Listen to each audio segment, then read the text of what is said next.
देखिए, आज के सेशन में मेनली हमें ऑलवेज ऑन से सिनेरियो बेस्ड क्वेश्चन जितने भी आने वाले हैं, L1 हो, L2 है, L3 हो या L4 हो, इतना कवर होगा। आप कितना कवर कर रहे हैं उस पर डिपेंड करता है कि आप जो भी L1 सपोर्ट करते हैं या L2 या L3 या L4। तो सारे इसके अंदर कवर है, जितने भी इशू अभी तक आए हैं। ओके। तो मेजर जो इशू आता है, और हो सकता है कि हम लोग पूरा क्वेश्चन कवर नहीं कर पाए क्योंकि टोटल नंबर ऑफ पेज 8 है, तो हो सकता है आज कवर ना हो। लेकिन आपको डॉक्यूमेंट मिल जाएगा, जो भी एरर होगा, इशू होगा, आप हमसे एक डिस्कस करेंगे अगर सपोज की समझ में नहीं आ रहा है। ओके। ऐसे मैक्सिमम हमने कवर कर लिया है। कुछ नया नया टॉपिक है, जो नया नया है वो सीक्वल क्लस्टर से रिलेटेड नहीं है, यानी कि ऑलवेज ऑन से रिलेटेड नहीं है, विंडो फेल ओवर क्लस्टर से रिलेटेड है। उसके लिए भी हम लोग बात करेंगे। लेकिन वो पार्ट जो है, इंफ्रा टीम, सिस्टम टीम और विंडो टीम वो हैंडल करती है। तो पहला इशू, जो मेजर इशू आपके मतलब कि एज ऑलवेज ऑन में काम करेंगे, तो आपको मेजर इशू आता है सिंक्रोनाइजेशन इशू। तो सिंक्रोनाइजेशन इशू आता है, तो बेसिकली आपको पता है क्या है, what is a synchronization issue? कोई बताएंगे? और उसके बाद वन बाय वन हम देखेंगे, और आप लोग का भी प्रिपरेशन भी टेस्ट हो जाएगा बेसिकली।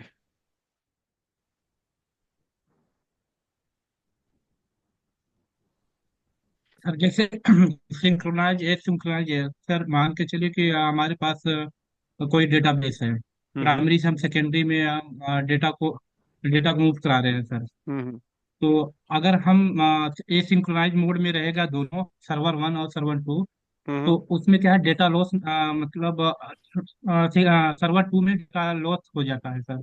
तो होने लगता है कि डेटा लॉस, हाँ हाँ। क्योंकि वो जब तक सिंक्रोनाइज मोड में क्या होता है सर, सर्वर वन और टू में सो होता है कि डेटा, नो डेटा लॉस।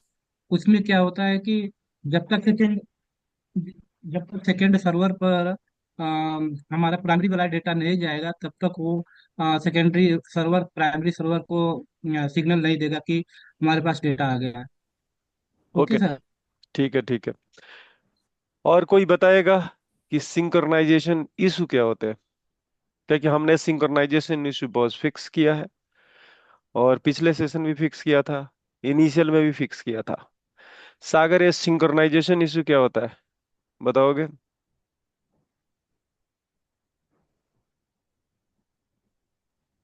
हाँ सर। हाँ, बताइए। So, like a synchronized application mean that the data is written to both primary and secondary application at the same time. Hmm. And issue would be high latency, network delay, automatic failover failures, right? Data commit delays and blocking deadlockings. These are issues will be faced on that time. Okay. और कोई Yeah. Participate करेगा? Synchron हाँ, बोलिए। बोलिए। Synchronization ensure that all the transaction committed both primary replica and secondary replica before considered as completed. हम्म।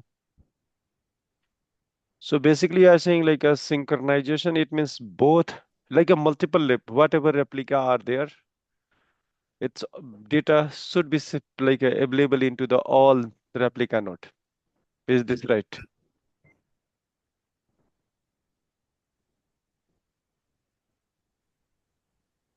और कोई बताएगा? गौरव, synchronisation issue लिखा है, अवेलेबिलिटी ग्रुप सिंक्रोनाइजेशन इशू, ये क्या होता है?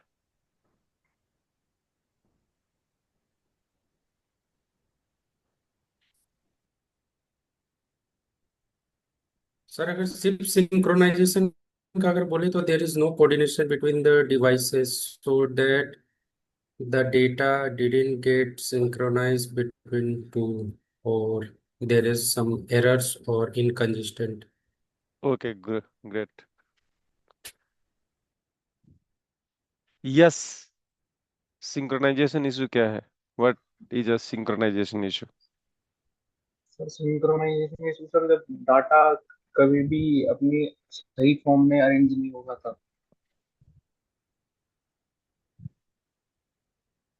प्रकाश, what is your synchronization issue? Synchronization issue होता है जैसे कि प्राइमरी डाटा से सेकेंडरी डाटा पे हमारा कोई डाटा रिफ्लेक्ट नहीं कर पाता या कनेक्टिविटी नहीं हो पाती, उसकी वजह से सिंक्रोनाइजेशन इशू आता है। बेसिकली जैसे कि आप लोग एक्सप्लेन किए, ये सिंक्रोनाइजेशन सिंक्रोनाइजेशन ये सारे आपके मोड होते हैं। ओके, पैरेलली मैं सिस्टम को ऑन कर लेता हूँ। सिंक्रोनाइजेशन इशू का मतलब आप ये समझना है कि डेटा सिंक नहीं हो रहा है। जो भी आपके रेप्लिकाज है, वो हो सकता है एक रेप्लिका है, दो रेप्लिका है। इसका मतलब ये नहीं है कि हम आपसे एक्सपेक्टेशन नहीं कर रहे हैं कि आप बताओ कि सिंक मोड क्या होता है और ए सिंक मोड होता है। और यहाँ पे आपके पास सब कुछ दिखाया जा रहा है, जो भी आपको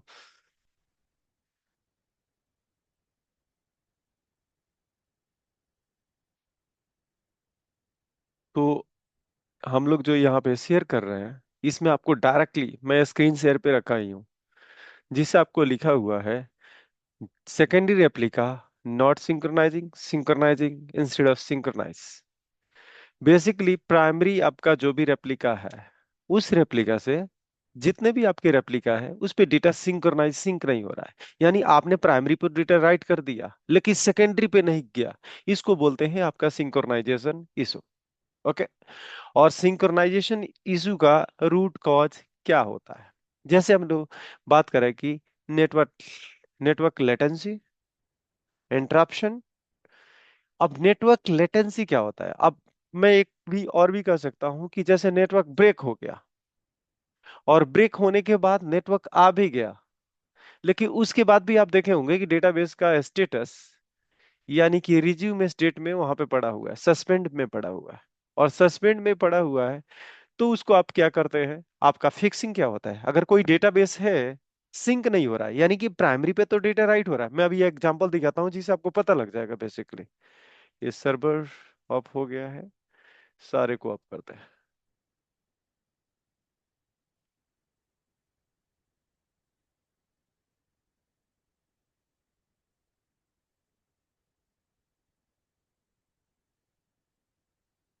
इसकी जरूरत नहीं है।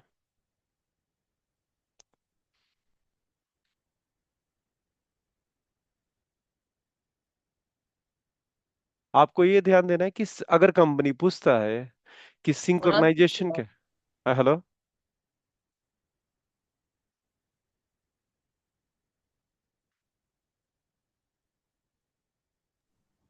ओके, सारे सर्वर अप हो गए हैं। अब चलते हैं आपका प्रोड पे।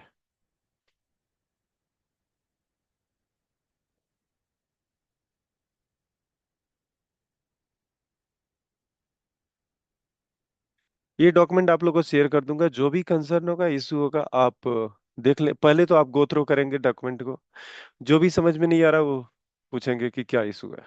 ओके,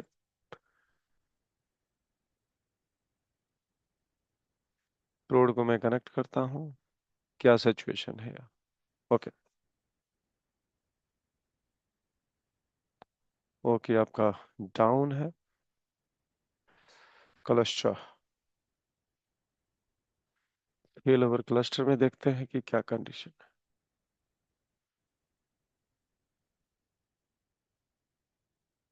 है। ये ऑफ हो गया।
ओके, अभी आप देख रहे हैं डेटा आपका, यहाँ पे जब जाके देखेंगे डेटाबेस पे जो भी आपको इंस्टेंस कनेक्ट करना है, जैसे मुझे एचए कनेक्ट करना है, इसको कनेक्ट करता हूँ, और इसको डीआर कनेक्ट है, डीआर को कनेक्ट करता हूँ। आप जाके सर्वर का नाम देने की जरूरत नहीं है, डायरेक्टली आप कनेक्ट कर सकते हैं। एज डीबी है कि आप कितना सर्वर का नाम याद करेंगे और टाइप करेंगे।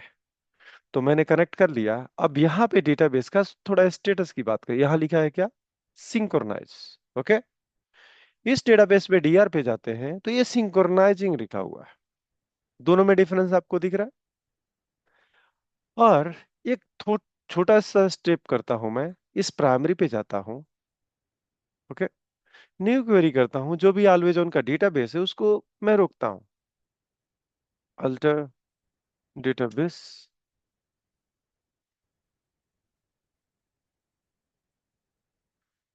पेरोल,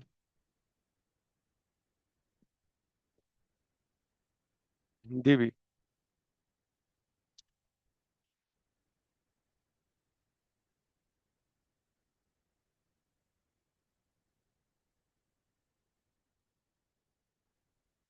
थोड़ा इसको रिफ्रेश करता हूं।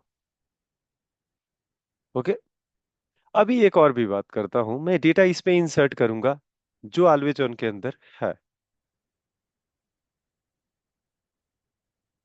ये आपका प्रोडक्शन है, आपका नॉट सिंक्रोनाइजिंग है। क्या आपके प्रोडक्शन डेटाबेस पे क्या हम डेटा राइट कर सकते हैं? अभी आपका प्रोडक्शन कौन सा है ये देख लेते हैं। ऑलवेज ऑन में जाएंगे, आप देखेंगे प्रोडक्शन कौन सा एक्ट हो रहा है। तो प्रोडक्शन एक्ट हो रहा है पीआरडी आपका 0 है, यानी जिस सर्वर को हमने कनेक्ट किया वो प्रोडक्शन एक्ट कर रहा है। मैं डेटा कुछ भी यहाँ पे इंसर्ट करने वाला हूँ, वो डेटा वहां पे आपका रेप्लिकेट होगा क्या? नहीं। तो यहाँ पे मैं कुछ भी ये करने वाला हूँ, ये डेटा तो इंसर्ट हो गया, यानी कि प्राइमरी अगर सर्वर पे अगर कोई एप्लीकेशन मेरा कनेक्ट करता है तो डेटा तो राइट करेगा, और बेसिकली डेटा मूव नहीं करेगा कहाँ पे, आपके सेकेंडरी पे। मैं ये काम करता हूँ, इसको रिज्यूम कर देता हूँ, ये कमांड। तो जब भी क्या होता है कि सपोज कीजिए नेटवर्क ब्रेक हुआ, ब्रेक होने के बाद ऑटोमेटिक रिज्यूम नहीं होता है, यानी कि डेटा मूवमेंट सस्पेंड हो गया। यानी डेटा तो राइट हो रहा है प्राइमरी पे, लेकिन वहां पे डेटा मूवमेंट, डाटा मूव करके सेकेंडरी रेप्लिका पे नहीं गया। तो नेटवर्क ब्रेक हुआ या नेटवर्क जो आपका इशू आया, लेटेंसी आया, उस केस में लेटेंसी में क्या होता है कि डाटा तो जाएगा बट स्लो जाएगा। जैसे मैंने कहा कि मेरे पास 100 MB का डाटा है, मुझे राइट करना है, और मेरा नेटवर्क का जो स्पीड है प्राइमरी से सेकेंडरी पे अगर मान लीजिए कि 20 KB है, तो उसमें लेटेंसी होगा और डेटा सिंक्रोनाइज नहीं होगा। ओके, तो मैंने क्या किया, इसको पहले जैसे सस्पेंड किया मैन्युअली, वो सस्पेंड हो सकता है। और आपका अब देखिए डेटा यहाँ पे सिंक्रोनाइज हो गया। ओके, तो मैं मेरे कहने का मतलब ये है कि जब भी आपका नेटवर्क इशू आएगा तो फाइनली आपका जो रेप्लिका है होगा नोड, वो आपका सिंक्रोनाइज नहीं होगा। और जब सिंक्रोनाइज नहीं होगा तो आपका क्या होगा, यहाँ पे इशू क्या होता है, अगर सिनारियो के लिए बात करूं कि मान लीजिए कि यहाँ पे डेटा मूवमेंट स्टॉप है, इस ऑलवेज ऑन में गए, यहाँ पे डेटाबेस में गए, और डेटाबेस में डाटा मूवमेंट को मैंने सस्पेंड किया। देखिए मैं कमांड सेम जो मैंने टाइप किया था वही कमांड या स्क्रिप्ट से यहाँ ओके करता हूँ, और यहाँ डेटा मूवमेंट रुक गया। थोड़ा आपका जो स्टेटमेंट है उसको मैं गलत करके आपको दिखाता हूँ। एक और बात देखेंगे, इसको नहीं इसको करता हूं मैं, तो डेटा मूवमेंट मैंने यहाँ पे रुक दिया, यानी कि डेटा आपका यहाँ पे नहीं आ रहा है। यहाँ पे डेटाबेस की ऑलवेज ऑन की अगर देखते हैं तो आप यहाँ पे देखते हैं कि आपका डेटाबेस यहाँ पे ग्रीन है। ओके, मैं यहाँ पे डेटा अगर इंसर्ट करूंगा तो फाइनली क्या सेकेंडरी रेप्लिका पे जो आपका सिंक्रोनाइज मोड में है वहां पे डेटा जाएगा। जैसे अभी थोड़ा देर पहले हम लोग बात यस। किए थे, मैं थोड़ा देर पहले बात किया था कि आपने जैसे राजेश ने बोला था कि अगर कोई डेटाबेस सिंक मोड में होगा तो बेसिकली पैरेलली दोनों पे जाएगा रिक्वेस्ट, और जब तक वहां से मतलब कि एक्नॉलेजमेंट नहीं आएगा या जब तक कंफर्मेशन नहीं आएगा तब तक वो आगे प्रोसीड नहीं करेगा। लेकिन मैंने तो यहाँ डाटा मूवमेंट को स्टॉप कर दिया सेकेंडरी रेप्लिका इस पे। और इसका मोड अगर मैं दिखाऊं, ऑलवेज ऑन की मोड, तो एचए वाला जो सर्वर है, it's a part of synchronization. तो फाइनली क्या डेटा हमारा हम इंसर्ट करेंगे, तो डेटा यहाँ पे जाएगा या नहीं जाएगा, और क्या इशू होने वाला है। गुलशन, म्यूट योरसेल्फ।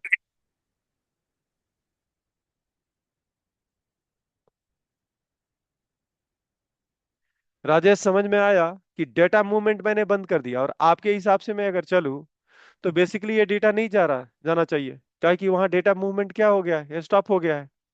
ओके। और जो आपका कौन सा सर्वर है, सिंक्रोनाइज मोड में है, ऑटोमेटिक फेल ओवर का पार्ट है, तो यानी डेटा आपका नहीं जाएगा। तो यहां पे तो डेटा नहीं जाएगा, क्या कंफर्मेशन एप्लीकेशन को जाएगा कि नहीं। यहां पे देखिए, डेटा आपका टी वाला नहीं आया है, दिख रहा है। यहां पे जाके देखते हैं सेकेंडरी रेप्लिका जो एसिंक मोड में है, और जो हम कह रहे थे कि डेटा लॉस हो सकता है। और यहां पे जाके डाटा देखेंगे, डाटा आ जाना चाहिए बेसिकली, और यहाँ पे आ गया है। तो क्या एप्लीकेशन में डेटा जो इंसर्ट किया, क्या क्लाइंट को कंफर्मेशन गया होगा या नहीं, बताइए।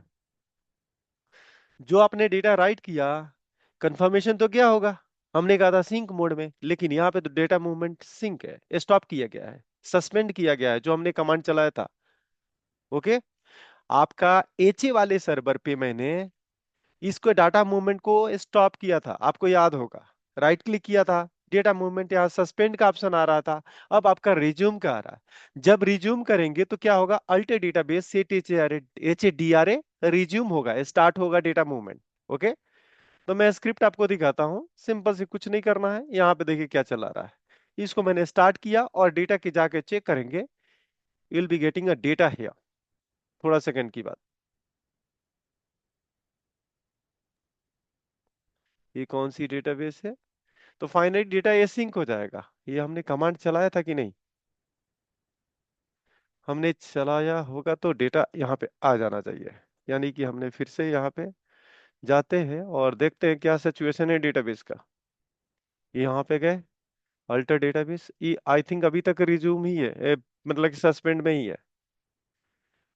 अब हमने चलाया, और यहाँ पे आपका रिज्यूम जब चलाने के बाद देखिए ग्रीन हो गया। And now if you can check your secondary database, you will be getting a data. यहाँ पे सिंक्रोनाइजेशन आ गया, सिंक्रोनाइज आ गया। यहाँ पे डेटा आपका आ जाना चाहिए, टी आ गया है। तो बेसिकली जब भी डेटा इंसर्ट होगा, तो अगर सस्पेंड स्टेट में आपने मैन्युअली हीट किया है या नेटवर्क के थ्रू हीट हुआ है, अगर सस्पेंड है, एक्नॉलेजमेंट तो जाएगा। लेकिन अब इशू क्या होने वाला है फ्यूचर में, उसका डिस्कशन करते हैं।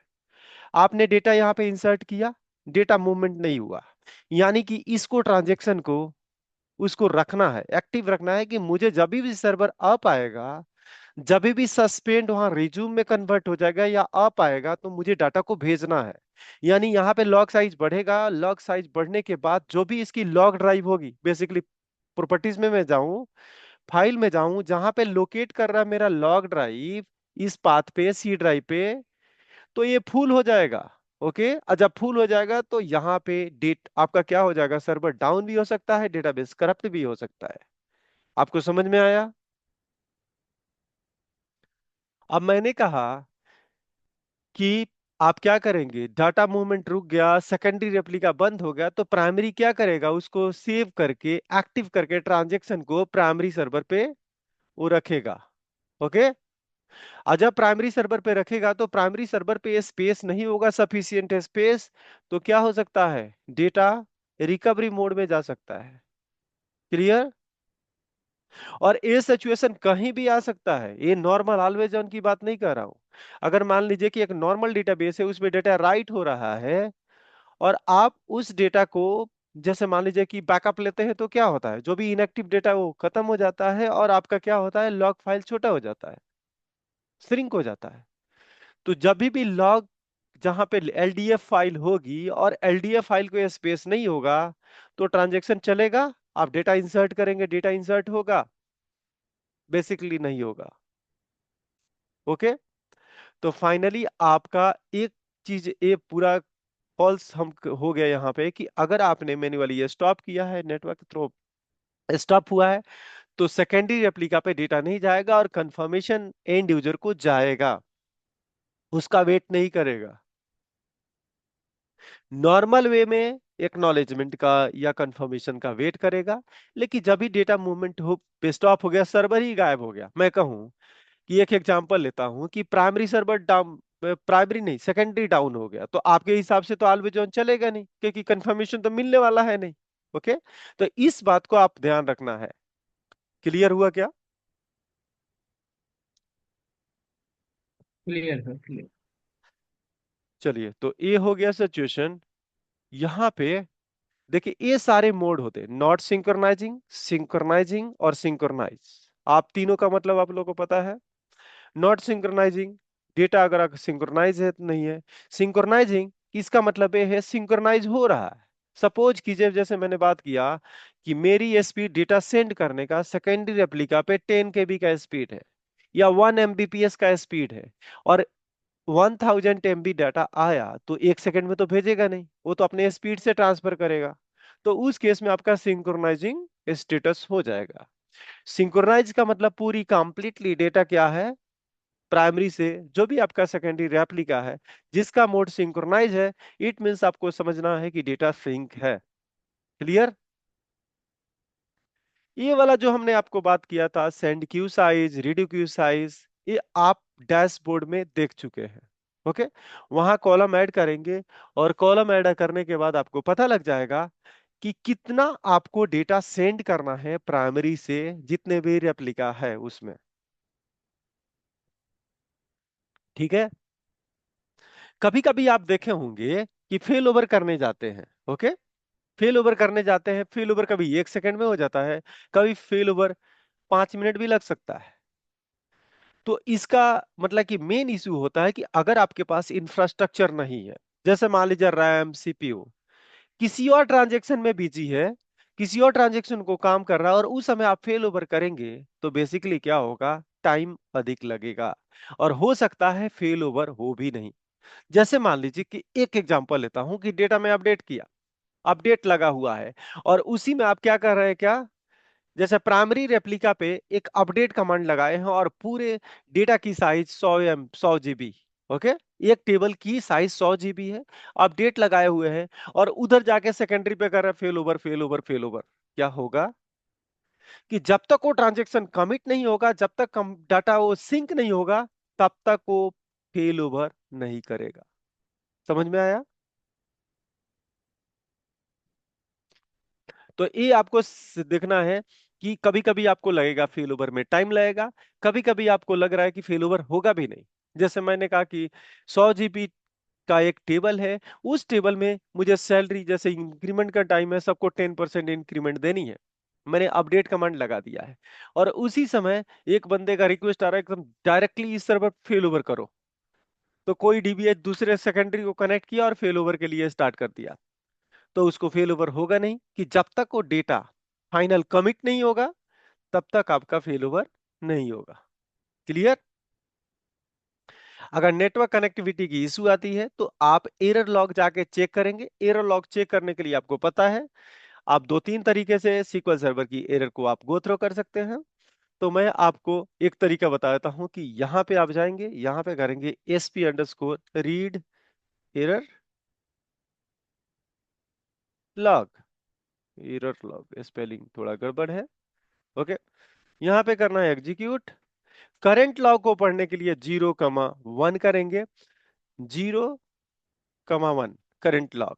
अगर पुराना लॉग पढ़ना है तो आपको क्या करना है, जैसे आप देखिए 11th का यहाँ पे लॉग दिख रहा है, यानी कि आई थिंक 11th आज ही है, मुझे दूसरे दिन का चाहिए, तो मैंने यहाँ पे किया 2, और यहाँ पे डेटा, सॉरी मैंने कुछ अलग सेलेक्ट कर लिया, इसको सेलेक्ट करना है, और यहाँ पे 11th का कौन सा कब का डेटा है, 11th का डेटा है, थोड़ा और बढ़ा देते हैं कि तीसरा नंबर लॉग, हो सकता है कि एक फाइल में मल्टीपल लॉग होगा। क्या हो रहा है? पैरामीटर गलत डालो। ओके, यहाँ आपने 1 किया, यहाँ पे आपको सीक्वेंस चेंज करना है। यहाँ पे 1, और यहाँ पे दो पैरामीटर के बारे में बताता हूं मैं। जैसे आपका 10 का हो गया, यहाँ पे आप जाएंगे तो यहाँ पे दूसरा पैरामीटर, सॉरी, पहला पैरामीटर आपको चेंज करना है, और ये पुराना आर्काइव वाला फाइल आपको यहाँ पे दिखेगा। दो पैरामीटर आपको याद रखना है। यहाँ पे होता है एक 0 और 1। एक एजेंट के लॉग को देखने के लिए जैसे आपको करना है, जैसे कि यहाँ 0 करेंगे और यहाँ पे 1 करेंगे, तो एजेंट, SQL सर्वर की एजेंट की लॉग आप देख सकते हैं। क्या पैरामीटर में गलत डाल रहा हूँ क्या? यहाँ पे है 0, यहाँ पे है 1। थोड़ा इसका डेफिनेशन नहीं दे रहा, ये काम करता है, इसका डेफिनेशन में पूछता हूँ। ओके,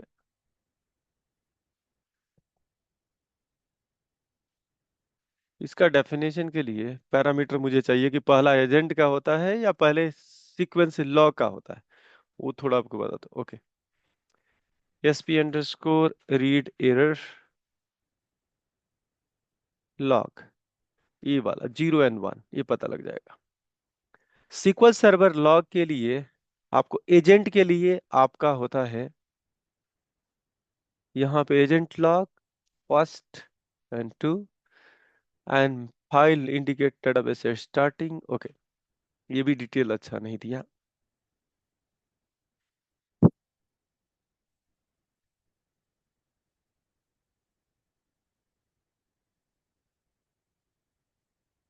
ओके, ये अगर आपका जैसे ये फिक्स होता है कि अगर आपको SQL सर्वर का एरर लॉग देखना है तो आपको 1 करना है और 0 करना है। यहाँ पे 1 2 3 सीक्वेंस बढ़ेगा, इसे मतलब कि फाइल, पुराना फाइल को देखने के लिए। यहाँ पे देखिए log type 1 2, read the log current. Okay, current log के लिए 1, ये आपका 0 हो गया।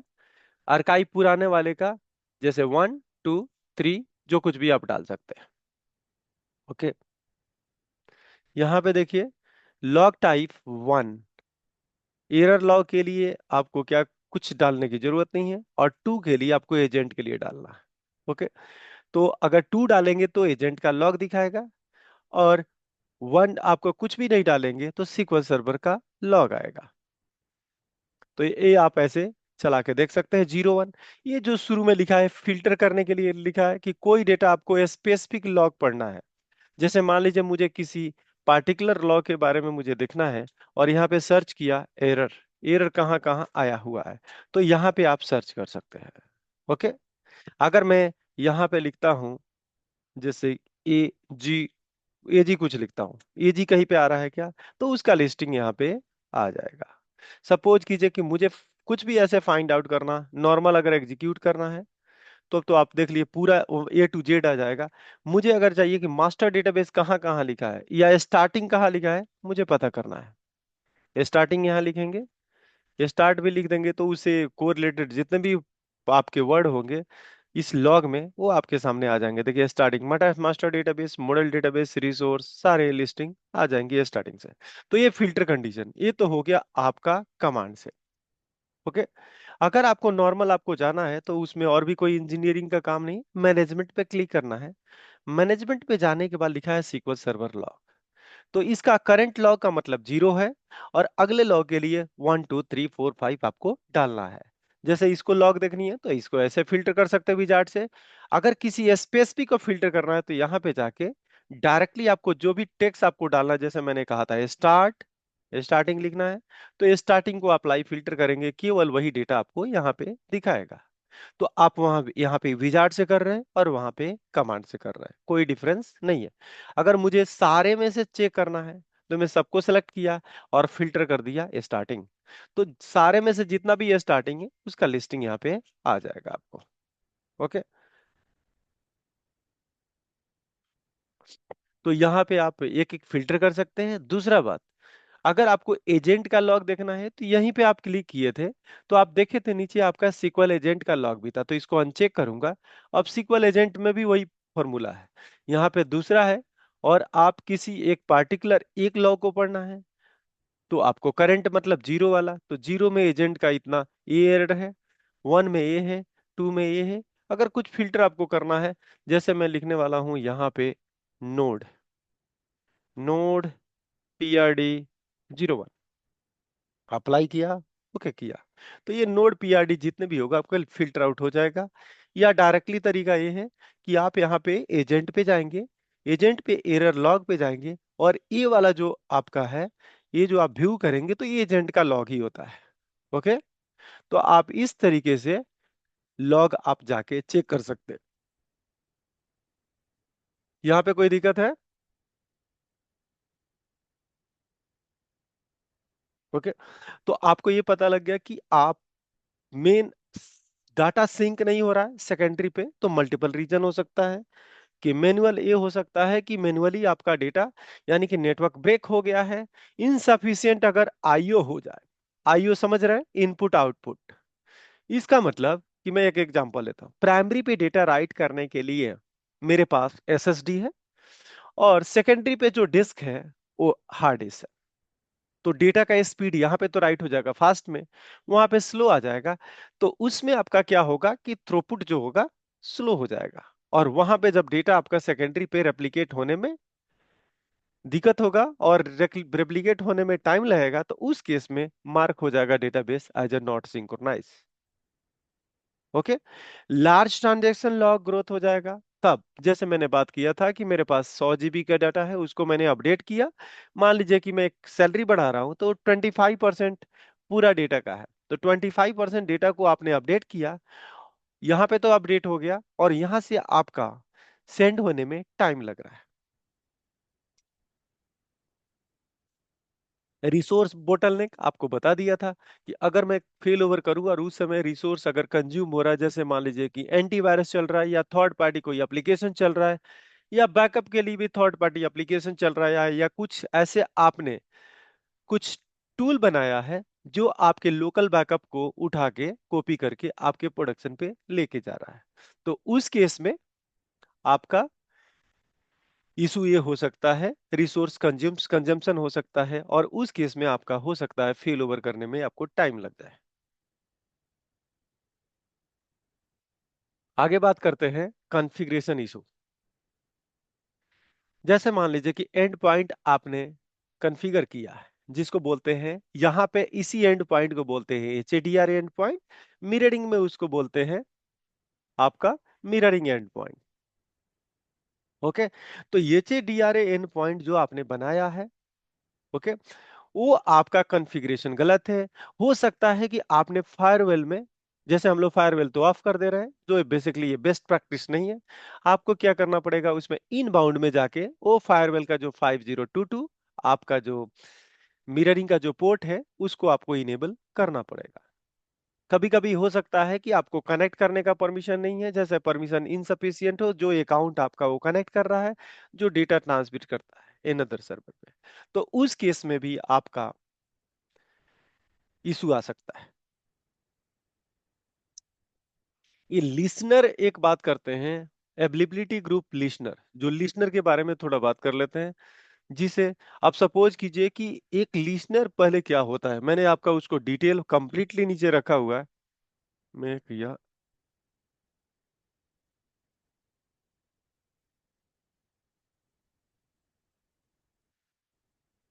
ओके, यहाँ पे होगा, देखिए, लिसनर, लिसनर बेसिकली क्या होता है, अगर मान लीजिए कि मैं लिसनर कॉन्फ़िगर कर दिया, और आपको पता है कि मेरा सर्वर है जिसमें 3 नोड है, तो लिसनर आपका क्या करता है, एक वर्चुअल नेटवर्क क्रिएट करता है, और जिसके थ्रू, आप सपोज कीजिए कि अगर लिसनर नहीं होता तो आपको इशू क्या क्या होने वाला है। जैसे एप्लीकेशन को आपने कनेक्ट किया, डेटाबेस क्या हुआ, फेल ओवर हो गया, और फेल ओवर होने के बाद प्राइमरी से सेकेंडरी पे चला गया, सेकेंडरी पे जब भी आपका गया प्राइमरी हो गया, तो आपके एप्लीकेशन क्या होगा, प्राइमरी को कनेक्ट कर रहा होगा, और जिसे आपका रीड का परमिशन होगा, और उस केस में आपको राइट नहीं कर सकता बेसिकली। तो अगर आपका लिसनर कॉन्फ़िगर है, तो लिसनर क्या हेल्प करेगा, एक वर्चुअल नेटवर्क क्रिएट करेगा, और उस वर्चुअल नेटवर्क में जितने भी रेप्लिका होंगे उसे एसोसिएटेड होंगे, तो जो भी प्राइमरी क्रिएट होगा उस प्राइमरी को मार्क कर देगा। यानी कि एप्लीकेशन में एक होस्ट का नाम जैसे प्रोडक्शन आप किसी नोड का नाम न लिख के डायरेक्ट आप लिसनर का नाम लेंगे, और लिसनर के नेम डालने के बाद ये फायदा हो जाएगा कि जो भी आपका रोल जिसका प्राइमरी होगा वो ऑटोमेटिक उसको राउट करेगा, तो आपको कुछ करने की जरूरत नहीं है। लिसनर समझ में आया आपको?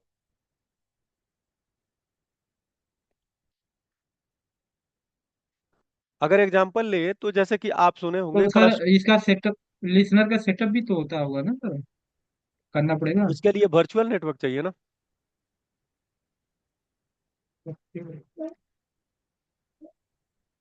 अब मेरा सर कहने का प्रैक्टिकल एक बार मतलब दिखा देखिए। सकते हैं क्या? हम्म। क्या करे? प्रैक्टिकल दिखा सकते हैं सर क्या इसमें? देखिए मैंने ऐसे पब्लिक आईपी का डिस्कशन चल रहा है, ठीक है। अगर ये मिल जाता है वर्चुअल नेटवर्क तो आपको प्रैक्टिकल करके दिखाएंगे। लेकिन इसमें क्या है, आपको यही समझना है कि एक आईपी एड्रेस है, वो आईपी एड्रेस वो समझिए ग्लोबल आईपी है, और उसके अंडरलाइन में नोड 1 की आईपी है, नोड 2 की आईपी है, नोड 3 की। यानी कि आप किसी भी एप्लीकेशन में नोड 1 नहीं डालेंगे, नोड 2 नहीं डालेंगे, नोड 3 नहीं डालेंगे, आपको क्या डालना है, लिसनर की IP, just like a network का पार्ट है, ठीक है। जब भी आप कॉन्फ़िगर करेंगे ना, तो लिसनर की आईपी वो देंगे, ऐड लिसनर करके आप लिसनर की आईपी देंगे, आपका काम हो जाएगा खत्म। तो बेसिकली उस आईपी के थ्रू आपको गेन क्या होगा, जो होगा कि एक किसी सिंगल जो प्रोडक्शन सर्वर है उसको ये राउट करेगा। आप पढ़ेंगे तो आपको पता लग जाएगा। यहाँ पे देखिए, virtual network is associated IP with a client connect to a primary replica. Okay, primary replica connect करने के लिए इसको रखा हुआ है, ये नहीं कि मतलब कि आप सेकेंडरी रेप्लिका। और इसके अंदर आपको क्या करना है, जो भी करंट प्राइमरी है ना उसी को ये कनेक्ट कर लेगा। नहीं तो आपको क्या करना पड़ता है, एप्लीकेशन में आपको डालना पड़ेगा कि हाँ ये प्राइमरी होगा तो नोड 1 लिख दिए, नोड 2 प्राइमरी होगा तो नोड 2 लिखना पड़ेगा, और इससे क्या होगा कि एप्लीकेशन आपका डाउन हो जाएगा। ओके, तो नेक्स्ट सेशन को कनेक्ट करते हैं और फिर से डिस्कशन करते हैं। Okay, thank you.